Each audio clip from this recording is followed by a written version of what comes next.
75 வயசுல ஓய்வு பெறணும், அரசு பதவியிலிருந்து கட்சி பதவியிலிருந்து ஓய்வு பெறணும் நான் சொல்லவே இல்லைன்னு பொய் சொல்றாரு அவர்.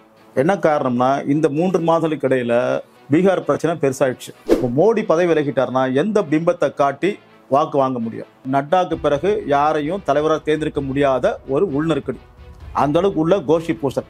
இதன் மூலமாக மோகன் பகவத் தானும் பல ஆண்டுகள் பதவி நீடிக்கிறத உறுதிப்படுத்துகிறார். அதானி தன்னோட மூலதன பேரரசை திடப்படுத்திக்க வேண்டிய அவசியம் இருக்கு. அந்த தேவை அவருக்கு இருக்கு, அவருக்கும் இருக்குது. இவரை தவிர யாரை வச்சு திடப்படுத்திக்க முடியும்? அவருக்கு கொடுக்க வேண்டிய சம்பளம் ஒன்றிய அரசாங்கம், மோடி அரசாங்கம் கொடுக்காமலே இருக்கிறாங்க. அதானியை காப்பாற்றுறதுக்கு மோடியை நீடிக்கணுன்றது அதானி விரும்புறாரு. உங்களுக்கு பொறுத்த வரைக்கும் கொள்கை தான் முக்கியம், முகம் முக்கியம் கிடையாது, சித்தாந்தம் முக்கியம், அமைப்பு முக்கியம்னு சொல்லினா அப்போ தேர்ந்தெடுத்து போக வேண்டியதானே? அப்போ அவங்க தேர்ந்தெடுக்க முடியாமல் தாமதமாகுதுன்னா அது தாமதமாகக்கூடிய அளவுக்கு உள்ள முரண்பாடு இருக்குன்னு அர்த்தம். வசதி படைச்ச முஸ்லீம் அரச குடும்பத்தை சேர்ந்த உங்களை கல்யாணம் பண்ணிக்கினாங்க, அமைச்சராக இருந்தாங்க, எல்லாமே இருந்தாங்க. அவங்க போன பிறகு வெள்ளைக்காரன் வந்தான், வெள்ளைக்காரனுக்கு அதே மாதிரி எல்லாம் பண்ணாங்க. இப்போ அதே மாதிரி அமெரிக்காவும் பண்ண தயாராகிறாங்க. அப்போ அவங்கள பொறுத்த வரைக்கும் அவங்களுடைய பிழைப்பு சுரண்டல் ஆதிக்கம் தான் அவங்க முக்கியம். அதுக்காக என்னெல்லாம் பேச முடியுமோ பேசுவாங்க. வணக்கம், இது அரண்சை. நான் ஹசீப். இன்று நம்மோடு அரசியல் விமர்சகர் மற்றும் செயல்பாட்டாளர் பாஸ்கர் இணைந்திருக்கின்றார். அவரை வரவேற்போம். வணக்கம் தோழர். வணக்கம். RSSனுடைய தலைவர் மோகன் பகவத் நேற்று டெல்லியில் நடைபெற்ற இந்த RSSனுடைய 100ஆண்டு விழாவை ஒட்டிய தொடர் சொற்பொழிவில் பேசியிருக்கிறாரு. அவர் பேசும்போது பல விஷயங்களை குறிப்பிட்டு பேசியிருக்கிறாரு. ஒன்னொன்னா பார்ப்போம். ரொம்ப முக்கியமான ஒன்று, இதற்கு முன்னர் அவர் பேசிய ஒரு விஷயத்திலிருந்து நேற்று மாற்றி பேசியிருக்கின்றார். அதில் ரொம்ப முக்கியமான ஒன்று, 75 வயதை கடைந்தவர்கள் RSS மற்றும் RSSனுடைய பிற அமைப்புகள், அதனுடைய முன்னணி அமைப்புகளாக இருக்கக்கூடிய அமைப்புகளில் தலைமை பொறுப்பில் இருக்கக்கூடாது அப்படின்னு அவர் தெரிவித்த அந்த கருத்தை இன்னைக்கு மாற்றி பேசியிருக்கிறார். ஸோ அவர் கடந்த முறை அப்படி சொன்னபோது எல்லாருக்குமே உதித்த ஒரு விஷயம், இந்தியாவினுடைய பிரதமர் பொறுப்பில் இருக்கக்கூடிய மோடி பதவி விலக போறார், புதிய ஒரு பிரதமர் தேர்ந்தெடுக்கப்பட வாய்ப்பு இருக்கு, அதை தான் RSS சொல்ல வருது அப்படின்னு எல்லாம் புரிஞ்சுக்கிட்டாங்க. ஆனால் இந்த முறை அவர் மாற்றி பேசியிருப்பது, பிரதமர் மோடி அவர் பதவியில தொடர்ந்து நீடிப்பார் அப்படின்ற மாதிரியான ஒரு தகவலை கடத்தி இருக்கு. என்ன நடக்குது RSSக்கும் பிஜேபிக்கும் இடையில? மோகன் பகவத் மாத்தி பேசுறார், பொய் சொல்றாரு. அண்ணா அப்படி சொல்லவே இல்லைன்னு சொல்றாரு. 75 வயசுல ஓய்வு பெறணும், அரசு பதவியிலிருந்து கட்சி பதவியிலிருந்து ஓய்வு பெறணும் நான் சொல்லவே இல்லைன்னு பொய் சொல்றாரு அவர். அதனால மாத்தி பேசுறேன்னு சொல்றது தப்பு. சில மாதங்களுக்கு முன்னாடி பேசினார். அப்போதான் எல்லாரும் பரவலாக செப்டம்பர் மாதம் இவர் போயிடுறாரு அப்படின்னு எதிர்பார்த்து பேசினாங்க ஒரு சில பேர். ஏன்னா அடுத்த மாதம் அவருக்கு 75 வயது. செப்டம்பர் 17 மோடியினுடைய பிறந்த நாள், செப்டம்பர் 5 மோகன் பகவத்துடைய பிறந்த நாள். ஆனால் உண்மை என்னன்னா இப்போ திட்டவட்டமாக வெளியே வந்துடுச்சு. என்ன காரணம்னா இந்த 3 மாதங்களுக்கு இடையில பீகார் பிரச்சனை பெருசாயிடுச்சு. அது கர்நாடகா, மகாராஷ்டிராவோட தேர்தல் முடிவு, ஹரியானா தேர்தல் முடிவு கூட கேள்விக்குள்ளாக்கிடுச்சு. இப்போ அடுத்து பீகார், மேற்கு வங்கம், இது மாதிரி முக்கியமான சில மாநிலங்கள்லையும், அடுத்து தமிழ்நாடு முக்கியம். ஆனால் அவங்க அவ்வளோ பலமாக இல்லை. இப்போ மோடி பதவி விலகிட்டார்னா எந்த பிம்பத்தை காட்டி வாக்கு வாங்க முடியும்? பீகாரோட பிரச்சனையை எப்படி சமாளிக்கிறது? மேற்கு வங்கத்தில் என்ன முகத்தை காட்டி, எந்த பிம்பத்தை காட்டி எப்படி வாக்கு வாங்க முடியும்? இந்த சிக்கல் இருக்குது. மோடி இடத்துல யாரை உட்கார வைக்கிறது? நிதின் கட்காரி பேர் அடிபடுது, ஃபட்னாவிஸ் பேர் அடிபடுது. 2 பேரும் பார்ப்பனர்கள். பிற்படுத்தப்பட்ட சாதியை தான் உட்கார வச்சிருக்கிறோம் அப்படின்னு சொன்னது அடிபடும்.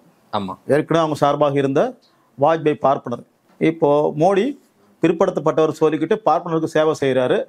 இப்போ அந்த இடத்துல இவங்க 2 பேர் யாராவது உட்கார வச்சாலும் சிக்கல். யோகியையும் உட்கார வைக்கிறதுக்கு இன்னும் தயாராகலை. அப்புறம் அமித்ஷா தொடர்ந்து பல ஆண்டுகளாக நிழல் பிரதமராக இருக்கிறார். மோடியும் அவரையும் பிரிக்க முடியாத அளவுக்கு ஆயிடுச்சு. இரட்டையருங்கிற அளவுக்கு சொல்லப்படுற அளவுக்கு அவங்களுடைய நெருக்கம் இருக்குது. அப்போ அமித்ஷா என்ன பண்ணுறது? இதுவரைக்கும் எல்லாரும் மேய்ச்சிட்டு இருந்தவர் இப்போ அவரை மேய்க்கிறதுக்கு இன்னொருத்தர் உட்கார போகிறாரா? அது நிர்மலாவா, ஃபட்னாவிஸா, அல்லது யோகியா, அல்லது நிதின் கட்காரியா? இந்த சிக்கல்லாம் இருக்குது. இதுக்கு அப்பாற்பட்டு கடந்த சில ஆண்டுகளாக அவங்க பீத்திக்கிட்டு இருந்த ஒரு விஷயம் அது பீற்றல் தான் அப்படின்னு ஒன்று நிரூபணமாகுது. காங்கிரஸ் கட்சி கூட தான் பல கோஷ்டி இருக்குது. நாங்கள்லாம் கோஷ்டிகளை பார்க்க மாட்டோம், தனிநபர்களை பார்க்க மாட்டோம், எங்கிட்ட வாரிசு அரசியல் கிடையாது, நாங்கள் அமைப்பையும் தான் முன்னிறுத்துவோம், சித்தாந்தத்தை முன்னிறுத்துவோம். அதெல்லாம் செய்யாத காங்கிரஸ் முகத்தை முன்னிறுத்துவாங்க. இப்போது இன்னமும் கூட நட்டாக்கு பிறகு யாரையும் தலைவராக தேர்ந்தெடுக்க முடியாத ஒரு உள்நெருக்கடி, அந்த அளவுக்கு உள்ள கோஷி பூசல். அரண்சை நண்பர்களுக்கு வணக்கம். அரண்சை ஊடகம் சுயேட்சையாக இயங்குவதற்காகவே உருவாக்கப்பட்டது. நாம் செய்கிற வேலை உண்மையிலேயே மக்களுக்காக செய்கிறோம் என்பதை நீங்கள் நம்பினால், வாய்ப்பு இருந்தால் இந்த ரேசர் பே QR கோடுக்குள்ளே நீங்கள் அதை ஸ்கேன் பண்ணி எங்களுக்கு உங்களால் இயன்றதை விருப்பம் இருந்தால் ஆதரவு தெரிவிக்கலாம். 6 மாநிலங்கள்ல மாநில தலைவரை தேர்ந்தெடுக்க முடியாம இருக்கிறாங்க. அந்த அளவுக்கு கோஷ்டி பூஷல் உள்ள, அந்த அளவுக்கு உள்ள யாரை நியமிக்கிறது? RSS உள்ள நியமனம் தான், தேர்தலாம் பெருசா ஒண்ணும் கிடையாது. ஆமா. அப்போ யோகிக்கு ஏற்றவர் தான் அங்க நியமிக்க முடியும். குஜராத்தில் இருக்கிற நியமிக்கப்படுகின்றவர் அவரு மோடிக்கும் அமித்ஷாவுக்கும் கட்டுப்பட வேண்டியவராக இருக்கிறார். அங்க இப்ப ஆம் ஆத்மி கட்சி பூசா வளருது, கொஞ்சம் காங்கிரஸ் கட்சியும் கொஞ்சம் முன்னேற்றம் காணுதுங்க. இந்த நிலைமையில 6 மாநிலங்களும் மாநில தலைவர் தேர்தலே வந்து நடத்த முடியாம நியமிக்கப்பட முடியாம இருக்கும் பொழுது இங்க எப்படி முடிஞ்சிடும்? முடியாது. அப்போ அந்த அளவுக்கு உள்ளுக்குள்ள கோஷ்டி பூசல்.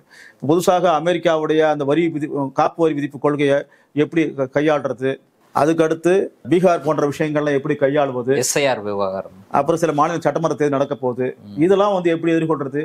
அப்போ அதுக்கு வந்து ஏதோ ஒரு வகையில ஒரு பிம்பம் தேவைப்படுது. அப்போ ஏற்கனவே இருக்கிற பிம்பத்தை அப்படியே பராமரிக்கிறது கொஞ்சம் எளிதாக நினைக்கிறாங்க. அப்போ அதை நியாயப்படுத்துவதற்கு தான் மோகன் பகவத் இதை சொல்றாரு. இதன் மூலமாக மோகன் பகவத் தானும் பல ஆண்டுகள் பதவி நீடிக்கிறத வந்து உறுதிப்படுத்துகிறார். அங்கேயும் யார் அடுத்து வர்றதுன்ற கேள்வி இருக்குது. RSS தலைமை பொறுப்புக்கு. ஆமா, அங்கேயும் யாரை கொண்டு வருதுன்னு திரும்பி உள்ள வந்து ஒரு நெருக்கடி. அப்ப இவரு நாங்க அப்படி சொல்லலன்னு போய் சொல்லிட்டு மோடியினுடைய பதவிக்காலத்தை இருக்கலான்றாரு.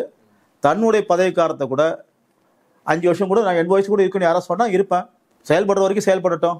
இது வந்து 3 மாசம் முன்னாடி தெரியல, வயது வரம்பெல்லாம் கிடையாது, இப்போ தலைவலிப்பு இருந்தால் போதும், கொள்கை பற்று இருந்தால் போதும் அப்படின்ற மாதிரி புது டேர்ம்ஸ்ல யூஸ் பண்றாரு. அப்போ இன்னைக்கு பல கட்சிகள்ல வயது வரம்பு வந்துடுச்சு, பதவிக்கால வரம்பு வந்துடுச்சு, கம்யூனிஸ்ட் கட்சிகள கூட நிறைய வந்துடுச்சு. அப்போ இவங்க ஏற்கனவே வச்சிருந்த முடிவை வந்து மாத்தி பேசும்பொழுது நான் அப்படி பேச வேலைன்னு போய் சொல்றேன். அந்த அளவுக்கு உள்ள நெருக்கடி. யாரை பிரதமர் ஆக்குறது, யார் தலைவர் ஆக்குறது, இந்த நெருக்கடி. இது தவிர அதானி தன்னோட மூலதன பேரரசை திடப்படுத்திக்க வேண்டிய அவசியம் இருக்குது. அந்த தேவை அவருக்கு இருக்கு, அவருக்கும் இருக்குது. இவரை தவிர யாரை வச்சு திடப்படுத்திக்க முடியும்? மோடியை விட்டா அவருக்கு வழி இல்ல. இப்ப ஹைஃபா துறைமுகம் வந்து இஸ்ரேல் இவர் வந்து முதலீடு பண்ணி வச்சிருக்காரு. ஹைஃபாவை காப்பாற்றணும், இன்னும் அங்க பயங்கர சிக்கல் இருக்குது. அடுத்து இங்கிலாந்து மூலதன விரிவாக்கம் பண்றாரு, அதையும் மேலும் திடப்படுத்தணும். அப்புறமா அமெரிக்கால அவருடைய நடவடிக்கை, அவருடைய தொழில் நடவடிக்கைகள் பற்றி இன்னும் சட்ட பிரச்சனைகள்லாம் இருக்குது, அது இன்னும் தூக்கி போடலை. அவருக்கு கொடுக்க வேண்டிய சம்பளம் ஒன்றிய அரசாங்கம், மோடி அரசாங்கம் கொடுக்காமலே இருக்கிறாங்க. நாங்கள் கொடுத்துட்டோன்னு வந்து சொல்லலை, ஏன் செய்யாமல் இருக்கிறீங்க, ஏன் அவர் ஏன் ஆஜராகாமல் இருக்கார், வாங்காமல் இருக்கிறார், இது ஊர் அறிஞ்ச விஷயம். இன்னமும் கொடுக்காம இருக்கிறாங்க. அப்போ அதானியை காப்பாற்றுறதுக்கு வந்து மோடியை நீடிக்கணுன்றத அதானி விரும்புறாரு. அடுத்து அம்பானியை விரும்புறாரு. இப்ப அதானியினுடைய விருப்பம் RSS மீது செல்வாக்கு செலுத்தக்கூடிய அளவுக்கு அவர்கிட்ட பலம் இருக்கு, அப்படிதான் புரிஞ்சு. ஆமா, 2004 பிரதமராக மோடி வரும்பொழுது அதானியினுடைய ஸ்பெஷல் ஜெட் விமானத்தை தான் அவர் பிரச்சாரம் பண்ணார். அப்புறம் பிரதமர் ஆகிறார். அதுக்கு அடுத்து 10 ஆண்டுகள்ல அசுர வளர்ச்சி அதானிக்கு. 100 ஆண்டுகளுக்கு மேலாக இருக்கக்கூடிய டாடா பிர்லாவை விட 50 ஆண்டுகளாக இருக்கக்கூடிய அம்பானியுடைய வளர்ச்சி விட மிக அசுர வளர்ச்சி அதானி அடைகிறாரு. அப்போ 2014 வந்து மோடி பிரதமர் ஆகிறதுக்கு போதே அந்த தேர்தல் பிரச்சாரத்துக்கு இவருடைய ஜெட்டு தான் பயன்படுத்தப்படுது. அந்த அளவுக்கு அதானிக்கு மோடி மேல ஒரு பிடி இருக்குது. மோடி மேல பிடி இருக்கு, பிஜேபி மேல அவருக்கு ஹோல்டு இருக்கு, அது அதை புரிஞ்சுக்க முடியுது. RSS மீதும் கூட அதானி செல்வாக்கு செலுத்துகிறாரா? பிஜேபி மட்டும் இல்லாமல் பிஜேபி தாய் அமைப்பான RSS மீறி அங்க எப்படி ஒரு பிரதமர் வந்து ரொம்ப செஞ்சிட முடியும்? அவங்கள விருப்பப்பட்டு செஞ்சா கூட பெருமுதலாளிகளை மீறி செய்ய மாட்டாங்க. இப்போ உதாரணமா வாஜ்பாய் பிரதமர் ஆவது வரைக்கும் பல ஆண்டுகளாக அம்பானி குழுமத்தை எதிர்த்தாங்க பிஜேபி. இந்த ஊழல் சொல்லி எதிர்த்தாங்க. வாஜ்பாயுடைய கடைசி ஆண்டுகளில் இன்றைய அம்பானியுடைய வளர்ச்சிக்கு முக்கிய காரணம் எண்ணெய் துறையை வந்து டீரெகுலேட் பண்ணாங்க. இது பண்ணது வாஜ்பாய் ஆட்சியில் தான். அது வரைக்கும் அம்பானியை வளர்த்து விட்ட இந்திரா காந்தியோ ராஜீவ் காந்தியோ அது செய்யலை. இன்னைக்கு எண்ணெய் வளத்தை ஒட்டி தான் அம்பானியினுடைய மிகப்பெரிய வளர்ச்சி அடைகிறது. அதுக்கு முன்னாடி வேற துறை. இந்த துறையை டீரெகுலேட் பண்ணி ஒரு வளர்த்து விட்டதுல வந்து வாஜ்பாய் காலகட்டத்தில் எடுக்கப்பட்ட முடிவு தான். டீரெகுலேட்னு சொல்றது பிரைவேடைஸ் பண்ணது, சந்தை கிட்ட திறந்து விட்டு இந்த துறையை விடுறது. அப்போ அன்னைக்கே அம்பானியுடைய பிடி வந்து பிஜேபி மேலே வந்துடுச்சு. அப்போ அதானி அம்பானியை மாறி மாறி வந்து அவருங்க அதானியை பகச்சிக்க முடியாது, அம்பானி அப்பப்போ கொஞ்சம் காங்கிரஸ் சார்பா மறைமுக சில கருத்துக்களை பேசுற மாதிரி தெரியும். போன நாடாளுமன்ற தேர்தலில் அப்படி தெரிஞ்சுது. அவருடைய தொகுதியில வேட்பாளர் அவர் தொகுதியில ஓட்டு போட்டு வருமா அவருடைய கேட்கிற கருத்து மூலம் அப்படி தெரிஞ்சுது. அம்பானியை பகைச்சிக்கிட்டா அவரு ஆட்சி கவுப்பாரு. இன்னொன்று அம்பானி அமெரிக்க ஜனாதிபதியினுடைய பதவியேற்பு விழாவுக்கெல்லாம் போகக்கூடிய அளவுக்கு ட்ரம்ப்பு கிட்ட ரொம்ப செல்வாக்கு செலுத்தக்கூடிய அளவுக்குலாம் வந்து அம்பானி செல்வாக்கு இருக்குது. அப்போ அம்பானி வேணும், அதானி வேணும். அப்போ ரெண்டு பேரும் நலனுக்காகவும் அவர் தொடர்ந்து நீடிக்க விரும்புகிறாங்க. அந்த வகையில் இந்த ரெண்டு பெருமுதலாளிகளை மீறி வந்து அரசு முடிவு எடுத்துட முடியுமா? அரசு 47க்கு முன்னாடி சுதந்திர போராட்ட காலகட்டத்தில் வந்து சுதந்திர போராட்டத்தில் ஈடுபடலை. அது யாருக்காக ஈடுபடலை? பிரிட்டிஷ் முதலாளிகளுக்காக ஈடுபடலை. பிரிட்டிஷ் முதலாளிகள். ஆமா, அவங்க பிரிட்டிஷ் முதலாளிகளோட ஏஜென்ட் தான். அதனால தான் ஈடுபடலை. அன்னைக்கு எல்லாரும் வந்தவங்க போனவங்க கூட சுதந்திர போராட்டத்தில் ஏதோ ஒரு கருத்து சொன்னாங்க, ஜெயிலுக்கு போனாங்க, போராட்டம் பண்ணாங்க, ஏதோ ஒரு வகையில் எதிர்ப்பில் ஈடுபட்டாங்க. ஏன் ஆர்எஸ்எஸ் வந்து அந்த 22 ஆண்டுகள் தொடங்கப்பட்ட 1925 தொடங்கப்பட்டுச்சு, 1947 வரைக்கும் அது ஒரு போராட்டத்தில் ஈடுபடலை, எதிர்த்து கருத்தே சொன்னது கிடையாது பிரிட்டிஷ் அரசாங்கம். ஆமா, சொல்ல போனா இந்திய மக்களுடைய ஒற்றுமையை குறைப்பதற்காக முஸ்லீம் எதிர்ப்பு அமைப்பாக அது அப்பதான் உருவாகி அந்த முஸ்லீம் எதிர்ப்பு கருத்துக்களை வந்து தொடர்ந்து பேசிச்சு. வாஜ்பாய் சிறைச்சாலைக்கு போனாரு, நான் உங்களுக்கு விசுவாசமா இருப்பேன்னு கடிதம் எழுதி கொடுத்துட்டு வெளியே வர்றாரு. இதுதான் ஆர்எஸ்எஸ் வரலாறு. அப்போ பிரிட்டிஷ் முதலாளிகள் ஆதரிச்ச இவங்க அந்த பிரிட்டிஷ் முதலாளிகளோட கூட்டில் இருந்த பிர்லா போன்ற முதலாளிகளோட நலனுக்காக இருக்கக்கூடியவங்க இப்போ மட்டும் எப்படி அதை மீறி எதிர்ப்பாங்க? எதிர்க்கவே மாட்டாங்க. அது மட்டும் இல்லாமல் அவங்க 47 ஆகஸ்ட் 15 நாளையே ஏற்றுக்க மாட்டாங்க. இந்த முறை தான் போன வருஷம் ஏதோ கொடியாத்திரமா ஒரு நாடகம் நடிச்சாங்க. அப்போ பிரிட்டிஷ் அரசாங்கத்தை எதிர்த்து போராடுறது கிடையாது. ஆகஸ்ட் 15 நாளை ஏற்றுக்க மாட்டாங்க. சுதந்திர தினத்தை ஏற்றுக்கொள்வதில்லை, நம்மளுடைய தேசிய கொடியை ஏற்றுக்கொள்வதில்லை. ஏன்னா அவங்க இந்திய அரசியல் சாசனத்தை ஏற்றுக்கொள்ளாதவங்க, மனுஸ்மிருதி ஏற்றுப்பாங்க. அப்புறமா 47க்கு முன்னாடி அவங்க யாரை போய் சர்வதேச தலைவர்கள் சந்திச்சாங்கன்னா, இந்தியாவோட காங்கிரஸ் தலைவர்கள் அங்கே போனாங்க, இங்கே போனாங்க, அமெரிக்காவுக்கிட்ட கூட ஆதரவு கேட்டாங்க. ஏதோ அவங்களும் அவர் அறிவிச்சாங்க, இந்தியாவோட சுதந்திர போராட்டத்தை ஆதரிக்கணும்னு அறிவிச்சாங்க. இவங்க உலகத்திலே பாசிச கொள்கையை நடைமுறைப்படுத்திய ஹிட்லரையும் முசோலினியும் சதிச்சவங்க. இவங்களுடைய குருநாதர்கள் யாருன்னா ஹிட்லர், முசோலினி தான். இந்த மனுஸ்மிருதியை பத்தி பேசுனீங்க. மனுஸ்மிருதி தொடர்பான கேள்வி மோகன் பகவத்திடம் வைக்கப்பட்டிருக்கிறது. அப்போ மனுஸ்மிருதி வேதங்கள் சொல்லக்கூடிய வகையில இந்த சாதி அடிப்படையிலான அந்த பிரிவினையை நீங்க ஏற்றுக்கொள்கிறீர்களா, இந்த புத்தகங்கள் சொல்லக்கூடிய விஷயங்களை நீங்க ஏற்றுக்கொள்கிறீர்களா அப்படின்ற கேள்வியை கேட்கும் பொழுது அவர் என்ன சொல்றாரு, இதெல்லாம் அவுடேட்டட் அப்படின்ற ஒரு வார்த்தையை பயன்படுத்துறாரு. ஒரு காலத்தில் சாதி தேவைப்பட்டது, அப்போது நடைமுறையில் இருந்தது, இப்போது சாதி தேவை கிடையாது. இப்ப மனுஸ்மிருதி தான் இந்தியாவை ஆண்டது, மனுஸ்மிருதியின் அடிப்படையில் தான் இந்திய மக்கள் ஆளப்பட்டார்கள் அப்படின்றதுக்கு எந்த முன்னுதாரணமும் கிடையாது அப்படின்ற ஒரு கருத்தை அவர் முன் வச்சிருக்கிறாரு. இப்படியாக யாரால் புரிந்து கொண்டால் அவர்கள் தவறாக புரிந்து கொண்டார்கள் அப்படியாக அர்த்தப்படக்கூடிய விஷயம் அப்படின்னு சொல்லியிருக்கிறாரு. எப்படி பார்க்குறீங்க? கேள்வி கேட்டதுக்கு அப்படி ஒரு பதில் சொல்றாரு. அப்படின்னு மனுஸ்மிருதிக்கு எதிராக அவர் பேசுவாரா? இது தாண்டி மனுஸ்மிருதி இந்தியாவுக்கு வந்து இப்போ தேவையில்லாது, நாங்கள் முன்ன ஆதரிச்சு தப்பு. அவர் மனுஸ்மிருதிக்கு எதிராக யாராவது கருத்து தெரிவிச்சாங்கன்னா அதை எதிர்க்காம இருப்பாங்களா? இந்தியாவை ஆளுவது இந்திய அரசியல் சாசனம் அப்படி சொல்வாரா? இந்தியா ஆள வேண்டியது மனுஸ்மிருதி சாசனம், மனுஸ்மிருதி கிடையாது, இந்திய அரசியல் சாசனம் சொல்வாரா? சொல்ல மாட்டார். இப்போ கூட வந்து மெட்ராஸ் ஐஐடியில் வந்து குருகுல கல்வியை வந்து படித்தவங்களை வந்து நாங்கள் கோர்ஸை சேர்த்துக்கிறோன்னு சொல்கிறாங்க. இப்போ மோகன் பகவத் கூட இப்போ அண்மையில நிகழ்ச்சியில் கூட வந்து குருகுல கல்வியோட சேர்ந்து நவீன கல்வியை வந்து குருகுல கல்வியோட இணைக்கணும்னு சொல்றாங்க. அப்ப இதன் அர்த்தம் என்ன? சமீபத்துல கூட சொல்லல, அதே கூட்டத்துல நடைபெற்ற டெல்லியில் நடைபெற்ற அதே கூட்டத்துல குருகுல கல்வியை நோக்கி நம்ம போகணும். அப்ப என்ன அர்த்தம்? குருகுல கல்வி எதன் அடிப்படையிலானது? மனுஸ்மிருதி அடிப்படையிலானது தான். குருகுல கல்வி சாதி அடிப்படையிலானது தான். அப்போ இன்னொன்று கூட வைக்கலாம். ஆர்எஸ்எஸ் உடைய தலைவராக இருக்கிற மோகன் பகவத் மராத்தி சித்வான் பார்ப்பனராக முதன்மையாக நிர்வகிக்கப்படுகின்ற அந்த அமைப்புல தமிழ் பார்ப்பனர் நியமிக்கப்படுவாரா? இல்ல. மனுஸ்மிருதியை ஏத்துக்கலன்னா இதை ஏத்துக்கிறீங்களா? மோடி ஒரு பிற்படுத்தப்பட்டவர் நீங்க பிரதமராக்கி நாடகம் நடிக்கிறீங்க. இன்னொரு மகாராஷ்டிரா சேர்ந்த பிற்படுத்தப்பட்ட சாதி சேர்ந்தவர் கூட நியமிப்பீங்களா? இல்ல. அந்த அளவுக்கு வந்து சித்வான் பார்ப்பனர்கள் கையில தான் ஆர்எஸ்எஸ் இருக்குது. இவங்க இப்ப பிரதமராக வர வாய்ப்பு இருக்குன்னு சொல்லக்கூடிய 3 வேட்பாளர்களும் பார்ப்பனர்கள். ஃபட்னாவிஸ், நிதின் கட்காரி, நிர்மலா சீதாராமன், இவங்க 3 பேரும் பார்ப்பனர்கள். இதுல நிதின் கட்காரியும் ஃபட்னாவிஸும் மராத்தி பார்ப்பனர்கள். அப்ப மராத்தி சித்வான் பார்ப்பனர்கள் கையில தான் ஆர்எஸ்எஸ் இருக்குது. அந்த அளவுக்கு அது பலமாக வேற யாரும் உள்ள விடாது. இப்படிப்பட்ட சூழல்ல அவரு நாங்க மனுஸ்மிருதி ஏத்துக்கல, அவுடேட்டட் சொன்னா என்ன அர்த்தம்? அது இப்ப நீங்களே சொன்னீங்க அந்த நிகழ்ச்சியில அப்படி பேசியிருக்காருன்னு. அப்ப எல்லாமே அவங்க பொறுத்த வரைக்கும் மாத்தி பேசுவாங்க, பொய் சொல்லுவாங்க, பித்தலாட்டம் பண்ணுவாங்க. இது அவங்களுடைய கொள்கையினுடைய சித்தாந்தத்தினுடைய அடிப்படையான அங்கம், பிரிக்க முடியாது. இன்னைக்கு மட்டும் என்னைக்குமே அப்படிதான். இப்போ முரண்பாடுகளினுடைய ஒட்டுமொத்த வடிவம் ஆர்எஸ்எஸ் அப்படின்ற மாதிரி நம்ம புரிஞ்சுக்கலாம். ஆர்எஸ்எஸ் போட்ல அந்த அந்த அந்த அந்த வழித்தோன்றல் அவங்களுடைய மூதாதையர்கள் இருந்து இன்றைய ஆர்எஸ்எஸ் வரைக்கும் அப்படிதான் இருப்பான். அது இன்னைக்கு நேத்து கிடையாது. சரி, இப்போ ஆர்எஸ்எஸ் பத்தி பேசும்பொழுது, ஆர்எஸ்எஸ்னுடைய முன்னணி அமைப்புகளை பற்றி பேசும்போது, ஆர்எஸ்எஸ் அதனுடைய முன்னணி அமைப்புகளில் தலையிட்டு அவர்கள் மீது செல்வாக்கு செலுத்த வேண்டிய தேவை கிடையாது எங்களுக்கு. அவங்க அந்த குறிப்பிட்ட அமைப்பை வழிநடத்தக்கூடிய வகையில அவர்களுக்கு அந்த நிபுணத்துவம் இருக்கு, அதுல நாங்க தலையிட மாட்டோம் அப்படின்னு பேசுறாரு. இதை எதன் அடிப்படையில் இதை பேசுறாங்கன்னா, நாங்க பிஜேபியினுடைய நடவடிக்கையில, அரசு நடவடிக்கையில நாங்க தலையிட வேண்டிய தேவையில்லைன்னு சொல்லிக்கிட்டே வந்து ஒரு இடத்துல சொல்றாரு, அப்படி நாங்க தலையிடணும்னு நினைச்சிருந்தோம்னா எங்களுக்கு ரொம்ப நேரம் ஆகாது அப்படின்ற ஒரு வார்த்தையை பயன்படுத்துறாரு. உடனே அந்த கூட்டத்தில் இருக்கவங்க எல்லாம் வந்து சிரிக்கிறாங்க, மகிழ்ச்சியை வெளிப்படுத்தக்கூடிய வகையில சிரிக்கிறாங்க. இந்த இன்பிட்வீன் லைன்ஸ்ல எப்படி புரிஞ்சுக்கிறது இது? கட்சி நிர்வாகம், ஆட்சி நிர்வாகம் ஒரு நிலையற்ற தன்மையிலையும் இருக்குது. அப்ப நீங்க சீக்கிரம் தலையிட்டு சீக்கிரம் முடிவு கொண்டு வாங்க இந்த பிரச்சனையை. 6 மாநிலங்களில் மாநில தலைவர் தேர்ந்தெடுக்கப்படலை, அனைத்து இந்திய அளவிலும் தலைவர் தேர்ந்தெடுக்கப்படலை. அப்புறம் எப்படி கட்சி நிர்வாகத்தை நடத்துவது? ஏன் தேர்தல் நடத்த முடியல? இது ஏன் முடிவு கொண்டு வர முடியல? வருஷக்கணக்காக முடிவு கொண்டு வர முடியாது. சரி, அதே மாதிரி பிரதமர் பதவி இவர் தான் ஏன் அப்படின்னு சொல்ல முடியுங்களா? திட்டவட்டமா அத்தனை நாடாளுமன்ற உறுப்பினர் வச்சிருக்கீங்க, இவர் தான் அடுத்தது.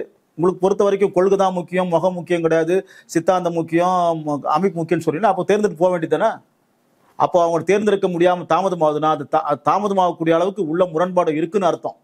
நீ தலையிட முடியாத அளவுக்கு உனக்கும் அவங்களுக்கும் வந்து முரண்பாடு முட்டின்னு இருக்குன்னு அர்த்தம். பிஜேபிக்கும் ஆர்எஸ்எஸ் பெரிய கொள்கை வேறுபாடுலாம் கிடையாது. பதவியில யார் உட்காருது, எந்த நலன் முன்னே நிறுத்துவது, அப்ப அதானி நலன் தான் முதன்மையாக தீர்மானிக்கிறது. யார் பிரதமராக வரணும், யார் தலைவராக வரணும், அதுக்கு அடுத்து அம்பானியோட நலன் வந்து தீர்மானகரமாக பங்காற்றுது. அதெல்லாம் மீறி வந்து இவங்க ஒன்றும் செய்ய முடியாது.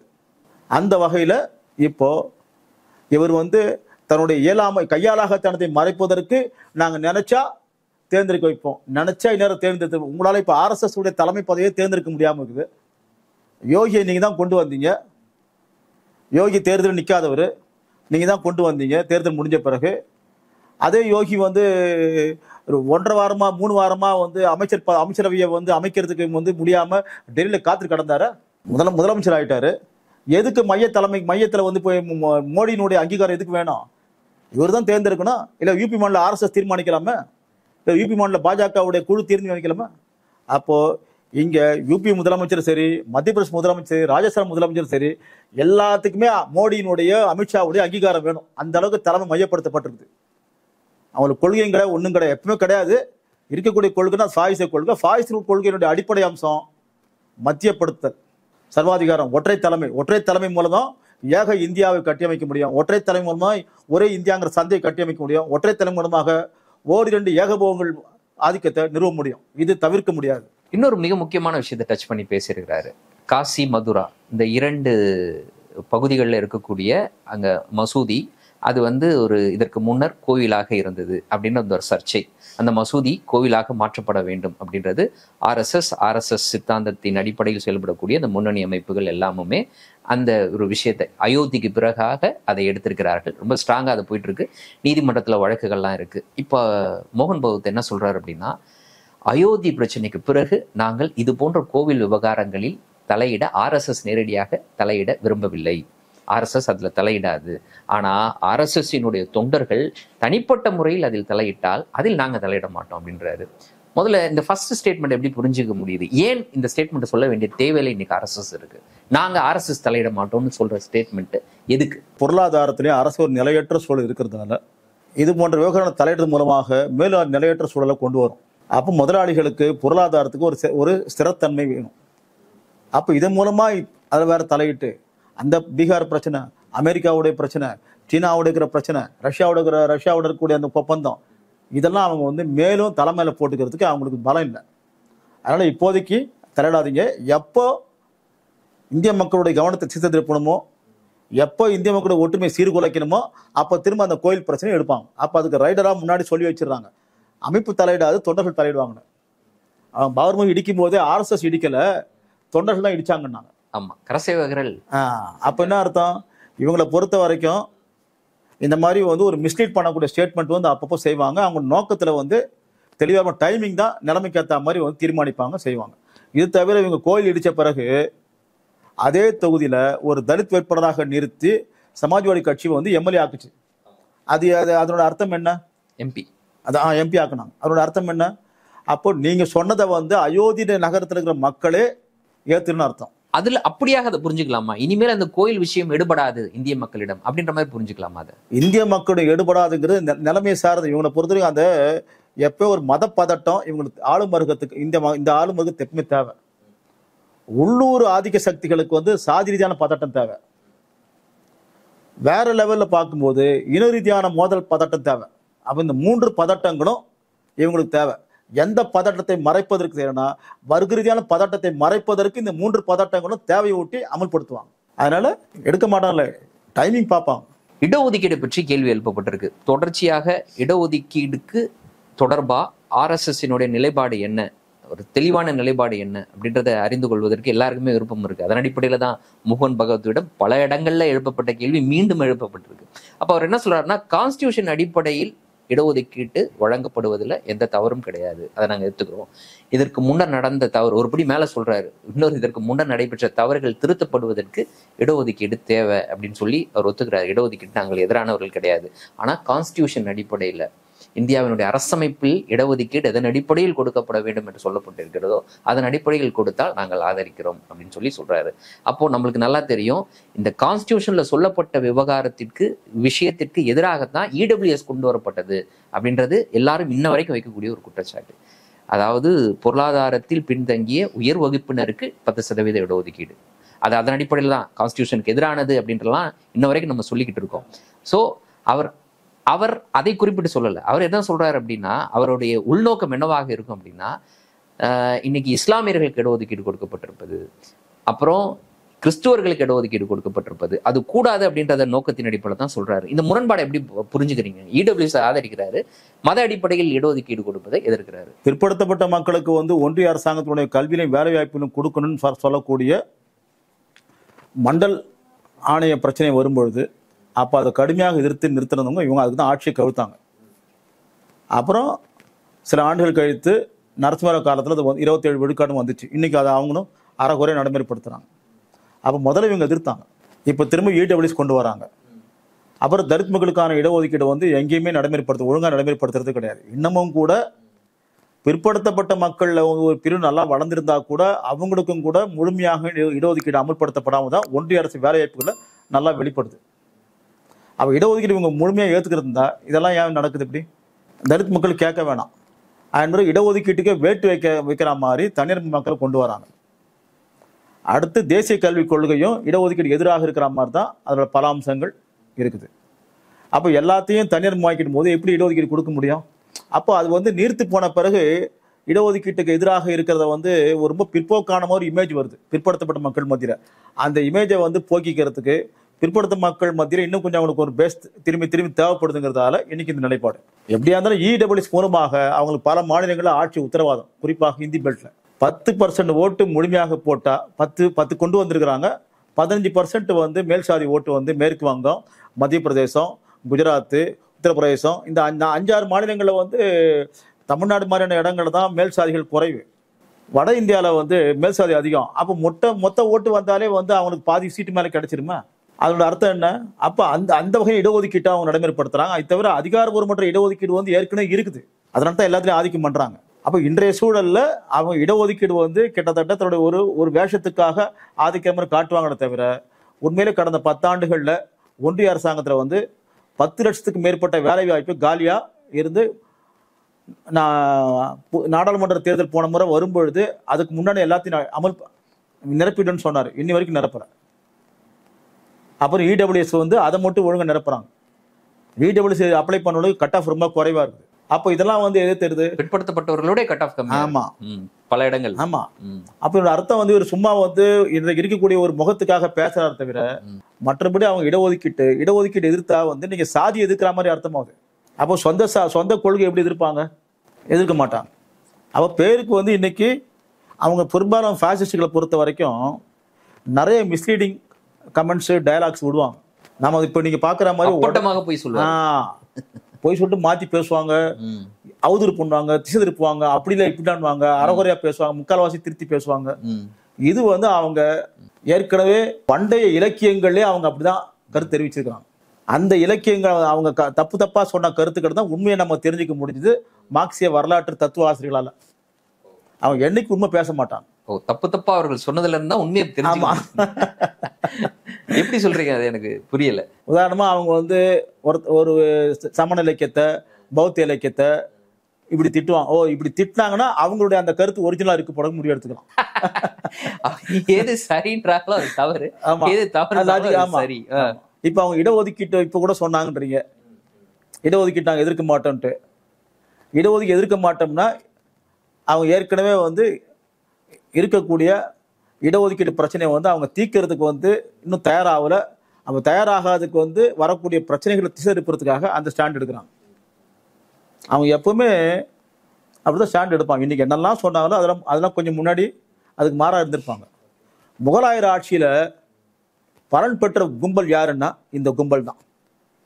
முகலாயர் ஆட்சியில கிராம சமூக சாதி சமூகம் கட்டி அமைச்சு மேய்ச்சி முகலாயர் ஆட்சிக்கு வரி கொடுத்ததுல பங்காளிகள் வந்து பார்ப்பன, சத்திரிய, ஏனைய மேல் சாதி பண்ணையார்கள் தான். வசதி படைச்ச முஸ்லீம் அரச குடும்பத்தை சேர்ந்த உங்களை கல்யாணம் பண்ணிக்கினாங்க, அமைச்சராக இருந்தாங்க, எல்லாமே இருந்தாங்க. அவங்க போன பிறகு வெள்ளைக்காரன் வந்தான். வெள்ளைக்காரனுக்கு அதே மாதிரி எல்லாம் பண்ணாங்க. இப்போ அதே மாதிரி அமெரிக்காவும் பண்ண தயாராகிறாங்க. அப்போ அவங்களை பொறுத்த வரைக்கும் அவங்களுடைய பிழைப்பு, சுரண்டல், ஆதிக்கம் தான் அவங்க நோக்கி. அதுக்காக என்னெல்லாம் பேச முடியுமோ பேசுவாங்க. நம்மளை மாதிரி உள்ளவங்க உழைக்கிற மக்கள் உண்மையை தெரிஞ்சுக்கிறதுக்கு அவங்க என்ன பேசுறாங்களோ என்ன செஞ்சாங்களோ ஏற்கனவே அதிலிருந்து உண்மையை வந்து வடிகட்டி எடுக்க முடியும். இல்லாட்டி இவங்க பேசுறத நம்பி நம்ம ஏமாந்தா இருக்கணும். மொழிக் கொள்கை அப்படின்னு வரும்பொழுது ஆங்கிலத்தை கற்றுக்கொள்வதில் எந்த பிரச்சனையும் கிடையாது. ஆனா இந்தியர்களுக்கு இடையில் பரிமாறிக்கொள்வதற்கான ஒரு பொது மொழி வேணும். ஹிந்தின்னு சொல்லல, அவங்க ஒரு பொது மொழி வேணும். அந்த பொது மொழி என்ன அப்படின்னு எல்லா மாநிலங்களும் ஒன்று சேர்ந்து முடிவெடுக்க வேண்டும் அப்படின்றது. அது சாத்தியமா முதல்ல? இல்ல என்ன சொல்றாரு? என்ன அவங்க மொழி கொள்கையில கூட அப்பப்போ வந்து மாத்தி பேசுவாங்க. காலங்காலமா அவங்க கடைபிடிச்ச கொள்கை வந்து சமஸ்கிருதம் தான் வந்து தேவ பாஷைன்னு சொன்னாங்க. சமஸ்கிருதம் கற்றுக்கொள்வதற்கு பார்ப்பன பெண்களுக்கு கூட உரிமையை வந்து இவங்க மறுத்தாங்க. பெண்கள் கூட கற்றுக்கொள்ளக்கூடாது. அதுக்கு பிறகு அரச குடும்பம் சேர்ந்தவங்க தான் அதை கற்றுக்க முடியும். இதுதான் அவங்களுடைய மொழி கொள்கை. அதுக்கு பிறகு பிரிட்டிஷ்காரன் வந்த பிறகு அவங்க தேவைக்காக மற்றவங்க கொஞ்சம் படிக்கலாம் தளர்வுகளை கொண்டு வந்தாங்க, சற்று தளர்வுகளை கொண்டு வந்தாங்க. அந்த தளர்வுகளில் பார்ப்பன பெண்களும் கொஞ்சம் படிக்க ஆரம்பித்தாங்க. அதுக்கு பிறகு இந்த 100 வருஷம் ஆயிடுச்சு. இப்பவும் கூட அப்பப்போ அவங்க வந்து சமஸ்கிருதம் தான் வந்து திரும்பி உயர்த்தி பிடிக்கிறாங்க. அதை திரும்பி உயர்த்தி பிடிச்சா நல்லா இருக்காதுங்கிறது இடைக்கட்டமாக ஹிந்தி பொதுமொழி சொல்லுவாங்க. அப்புறமா தேசிய மொழி வழி தேசிய அரசியல் மேலே வர்றதை ஒட்டி இங்கிலீஷ் வேண்டாம், நீங்கள் கன்னடா படிச்சிங்க, இங்கிலீஷ் வேண்டாம் தமிழ் படிச்சிங்க, இங்கிலீஷ் வேண்டாம் அசாம் படிச்சிங்கன்னு சொல்லுவாங்க. இது வந்து ஏமாத்துற விஷயம். அந்த மொழியை அழிப்பதற்கு. இதுக்கு பிறகு உத்தரப்பிரதேசத்தில் வந்து எந்த மொழி இருக்குது? 4 மொழி இருக்குது. நீ 4 மொழியில கற்றுக் கொடுக்க தயாரா இருப்பியா? அவாதி இருக்குது, புந்தேலி இருக்குது, போஜ்புரி இருக்குது, பிரஜபாஷா இருக்குது. இப்போ போன வருஷம் மைத்திரி மொழியில வந்து நீங்க பேசுங்க அப்படின்னு முதலமைச்சர் வந்து சட்டமன்ற அனுமதி கொடுத்த பிறகு அவர் கொஞ்சம் முறைகள் பேசினாங்க. அப்ப அத்தனை மொழிகள் அங்க இருக்குது. அத்தனை மொழிகளை கற்றுக் கொடுக்க நீங்க தயாராக இருப்பீங்களா?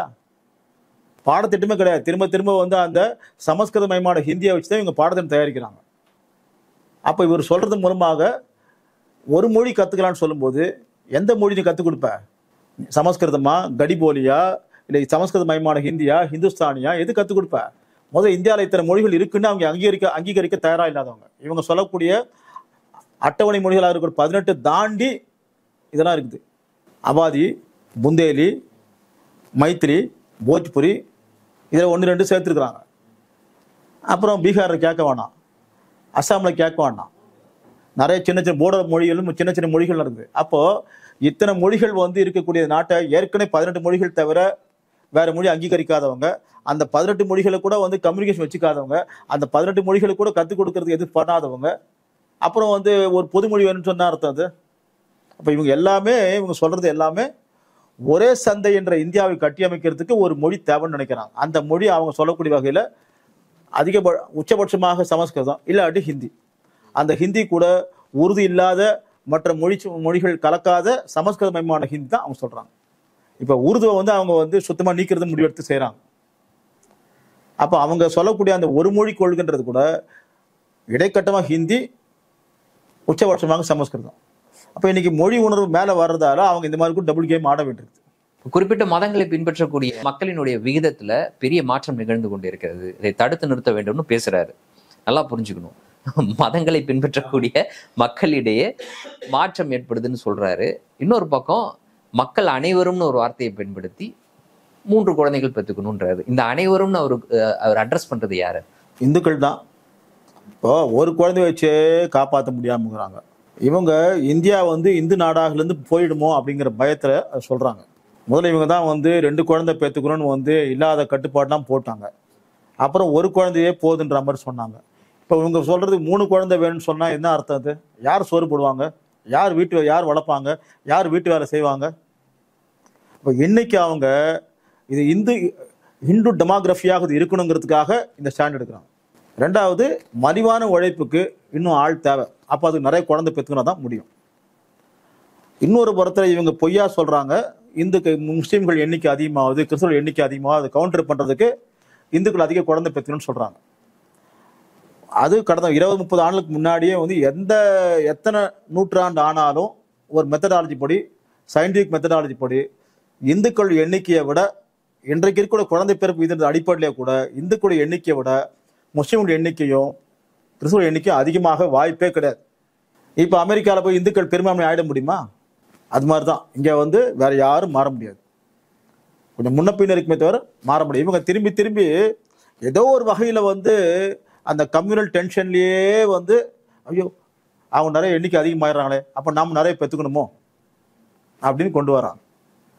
டெமோகிராஃபியை விட இவங்களுக்கு வந்து ஹிந்து ராஷ்டிராவை ஹிந்து ராஷ்டிர அரசாங்கத்தை அமைப்பதற்கு அதை நோக்கியே வந்து ஒரு இன்செக்யூரிட்டியாகவே வச்சு மெயின்டைன் பண்ணுறதுக்கு இந்த கருத்தை முன்வைக்கிறாங்க. சரி, அப்போ அந்த இந்து ராஷ்டிரான்னு சொல்லும் போது தான் அவர் பேசின இன்னொரு விஷயம், இன்னைக்கு பங்களாதேஷிலிருந்து உள்ளே வந்த இந்தியாவுக்குள் வந்த அப்படின்ற நபர்கள்னு சொல்லிக்கிட்டு வங்கதேசத்தை சேர்ந்த மேற்கு வங்கத்தை சேர்ந்த இஸ்லாமியர்கள் வட இந்தியாவில் பல இடங்களில் தாக்குதலுக்கு உள்ளாக்கப்பட்டு வர்றாங்க. இந்த சமயத்தில் இவர் அதை அட்ரஸ் பண்ணி பேசியிருக்கிறாரு. வங்கதேசத்திலிருந்து வரக்கூடியவர்களும் வந்து டிஎன்ஏவின் அடிப்படையில் இந்தியர்கள் தான். அவர் என்ன சொல்லுவாருன்னா, பங்களாதேஷ்லேருந்து வரக்கூடியவர்கள் டிஎன்ஏவின் அடிப்படையில் இந்தியர்கள் தான், அவங்கள நாங்கள் ஏற்றுக்கொள்ள தயாராக இருக்கிறோம், அவங்க வந்து நேர்மையான வழியில் வரட்டும் அப்படின்னு ஒரு கருத்தை முன்வைக்கிறாரு. அதை சொல்லிட்டு ஏன் அப்படி நாங்கள் சொல்கிறோம் அப்படின்னா, ஏற்கனவே இங்கே இருக்கக்கூடிய இஸ்லாமியர்களுக்கும் கிறிஸ்தவர்களுக்கும் நாங்கள் வேலை கொடுக்க வேண்டிய தேவை இருக்குது. அவர்களும் இந்தியர்கள் தான், அவர்களுக்கு நாங்கள் வேலை கொடுக்க வேண்டிய தேவை இருக்குது. அப்போ அப்படி இருக்கும் பொழுது நீங்கள் வேற வரீங்க, உங்களுக்கு எப்படி நான் கொடுக்குறது வேலை அப்படின்றாரு. என்ன இது என்ன சொல்ல வர்றாரு? இல்லை, அதாவது அவங்கள பொறுத்த வரைக்கும் பல இடங்களில் பல முகத்தை காட்ட வேண்டிய ஒரு அவசியத்தில் இருக்கிறாங்க. இது ரொம்ப ஒரு ஜென்டில்மேன் மாதிரி இப்படி பேசுகிறாரு, ரொம்ப நியாயவான் மாதிரி பேசுறாரு, ரொம்ப சட்டப்படி இருக்கிற மாதிரி பேசுறாரு. சட்டத்தை நடைமுறைப்படுத்தலாமா? அதாவது நீங்கள் சட்டத்தை மீறி வந்துட்டீங்க, நீங்கள் வந்து அந்த நாட்டுக்கு போகணும், உங்கள் ஃபோன் நம்பர் கூட அவங்க ஃபோன் பண்ணிட்டு நீங்கள் வரீங்கன்னு சொல்லி ஒப்படைக்கிறோம், முறையாக நாடு கடத்தலாமே? அல்லது நீங்கள் ஒர்க் பர்மிட் மட்டும் வச்சிங்க, இங்கே இருந்து வேலை செய்யுங்க, அப்புறமா ஆனால் இங்கே குடியுரிமை கிடையாது, வாக்குரிமை கிடையாதுன்னு வந்து முறையாக அதை கூட வந்து செஞ்சு அவங்க என்றைக்குமே இன்னைக்கு வந்து பங்களாதேஷை வந்து உண்மையாகவோ பொய்யாகவோ டென்ஷன்லேயே இருக்கிறாங்க. என்னைக்கு நம்ம யாரை நம்ம பிடிப்போம்னு சொல்லிட்டு நீங்க திடீர்னு பேப்பர்ல பார்த்து திடீர்னு அங்க பிடிக்கிறாங்க, இங்க பிடிக்கிறாங்க. மேற்கு வங்கத்தை சேர்ந்த பெங்காலிகள் அவங்களே வந்து இன்னைக்கு டென்ஷன்ல இருக்காங்க. நாங்கள் இந்தியர்களா இல்லையா அப்படின்ற மாதிரியான எண்ணத்துல. ஆமா, ஹிந்து பெங்காலிஸே வந்து நெருக்கடிக்கு ஆளாகும் பொழுது முஸ்லீம் பெங்காலிஸ் கேட்க வேணாம். இந்த முஸ்லீம் பெங்காலிஸ் ஒரு பக்கம் பெங்கால் மேற்கு வங்கத்தில் இருக்கிறாங்க, அஸ்ஸாமில் இருக்கிறாங்க, திரிபுராவில் இருக்கிறாங்க. இதை நீ எப்படி செக் பண்ண முடியும்? இப்போ இன்றைக்கு இப்படிப்பட்ட சூழல்ல இந்த டயலாக்ஸ் எல்லாம் அவரு ஒரு ஒரு பொது மனுஷமா பொது நியாயவான் மாதிரி காட்டிக்கிறார். இன்னொன்று, அவங்கள பொறுத்த வரைக்கும் யார் வேணா வாங்க, மலிவான உழைப்புக்கு வேலை செய்யுங்க, வாக்குரிமையும் குடிமையும் கேட்காதீங்க. இப்படி இருந்துட்டோம்னா வாங்கன்னு சொல்லுவாங்க. வாங்க இருங்க போயிடுங்க, வாங்க இருங்க போங்க, எந்த உரிமையும் கேட்க. அதான் உழைச்சு கொட்டுங்க, அவ்வளோதான். எப்படி வந்து இன்னைக்கு லத்தீன் அமெரிக்கர்கள் அமெரிக்காவில் வந்து வேலை செய்யலாமே தவிர வாக்குரிமை குடிமை கிடையாது. அது மாதிரி நம்ம இந்தியாவில் இருக்கக்கூடிய அல்லது பக்கத்து நாடு இருக்கக்கூடியவங்க கூட அரபு நாடுகளில் போய் வேலை செய்வாங்க, ஒர்க் பெர்மிட்டில் வேலை செய்வாங்க. மற்றபடி வாக்குரிமை கிடையாது, குடியுரிமை கிடையாது. ஒர்க் பெர்மிட்டு கூட இல்லீகலாக கூட செய்வாங்க. அதை கேட்டோம்னா நீ வந்தது இல்லீகலாக செய்கிற, கொடுக்குற சம்பளத்தை வாங்கிட்டு போ, இல்லாட்டி இது கூட உனக்கு இந்த வேலை கூட கிடைக்காது. அப்போது கிடைக்கிற வேலையை செய்வதற்கு இல்லீகலாக கூட வேலை செய்யக்கூடிய அளவுக்கு வறுமை வந்து இந்த தெற்காசிய மக்களை வந்து ஆட்டி படைக்குது. அப்போ அதனால சிங்கப்பூருக்கோ துபாய்க்கோ மலேசியாவுக்கோ போய் வேலை செய்கிறாங்க. இப்படிப்பட்ட சூழலில் தான் இன்னைக்கு பெரும்பாலான மக்கள் வந்து இருக்கலாம். அமெரிக்கா போகிறவங்களும் சரி, இங்கே போகிறவங்களும் சரி, நாடுகள் இது இல்லீகலாக வந்து அந்த மெக்சிகோ பார்டரில் போய் குவியிறாங்க. இவங்களுக்கு வாக்குரிமை கேட்டாதையும் குடியுரிமை கேட்டால் மலிவான உழைப்புக்கு வேலை செய்ய தயாராக இருந்தால் இருக்கும். அவங்க நோக்கமே என்னன்னா என்ஆர்சி சிஏஏ கொண்டு வர நோக்கமும் சரி, பீகாரில் கேட்கறதும் சரி, பறந்துபட்ட இந்திய மக்களை, இந்திய உழைக்கும் மக்களை, அதில் முக்கியமாக முஸ்லீம்களுக்கு உள்ளடங்கும். நீங்கள் வந்து வாழுங்க, வேலை செய்யுங்க. இந்த அரசியல் சமூக மாற்றத்தை செல்வாக்கு செலுத்தக்கூடிய வகையில் வாக்குரிமை உங்களுக்கு கிடையாது, குடியுரிமை கிடையாது. அவங்களுக்கு தேவை அதென்ன, இருந்து வேலை செய்யுங்க, கொடுக்குற சம்பளத்தை வாங்கிக்கிங்க. மற்றபடி வாக்குரிமை கேட்காதீங்க, குடியுரிமை கேட்காதீங்க. அதனால தான் கண்டவங்களாம் வந்து ஊழல் பண்ணுறவங்க வந்துடுறாங்க, வாரிசு அரசியல் மேலே வந்துடுறாங்க. அவங்களோட உறுதி எப்படி ஹிட்லர் வந்து பல பேரை யூதர்களை வந்து பல பேரை குடியுரிமையாற்றவங்களை ஆக்கி மலிவான உழைப்பில் வந்து ஒரு பெரிய பேரரசை கட்டியமைச்சாரோ, அதே மாதிரி இங்கே மலிவான உழைப்பு இல்லாமல் இந்திய பெருமுதலாளியத்தால் சீனா அளவுக்கோ அல்லது ஜப்பான் அளவுக்கோ மூலதன வளர்ச்சி அடைய முடியாதுங்கிறது இருக்குது. ஏன்னா சுயமான அறிவியல் வளர்ச்சி இல்லை. இதை விட கொஞ்சம் கூடுதல் மக்கள் தொகை தான். ஆனால் அந்த பிரச்சனையை வந்து சீனா வேற மாதிரி தீர்த்து உலக பொருளாதாரத்தை ஆதிக்கம் பண்ணுது. அறிவியல் கண்டுபிடிப்பு மூலமாக உற்பத்தி சக்தியை வந்து நிறைய வளர்த்துருக்குது. இங்கே இவ்வளோ மக்கள் தொகை இருந்தும் கூட இவங்க கிட்ட இருக்கிற வறுமையை பயன்படுத்தி மலிவான உழைப்பை சுரண்டி உலக பொருளாதாரத்தில் ஆதிக்கம் செலுத்த முடியல. அறிவியல் வளர்ச்சி இல்லாததால உற்பத்தி சக்தியை வளர்த்த முடியல. இன்னும் முதல்ல போனவர் அனுமார்னு சொல்லி கொடுத்துட்டு இருக்காரு. அப்ப இன்னமும் கூட 1000 ஆண்டுகளுக்கு முந்தைய சில அம்சங்களோட பொருளாதார அம்சங்களோட தான் இன்னமும் மக்கள் இருக்கக்கூடிய வகையில இருக்கக்கூடிய சூழல்ல அவங்க இதை சுலபமாக இந்த இந்த முடிவை நோக்கி வந்து அவங்க யோசிக்கிறாங்க. சிஏ என்ஆர்சி நோக்கம் அதான்.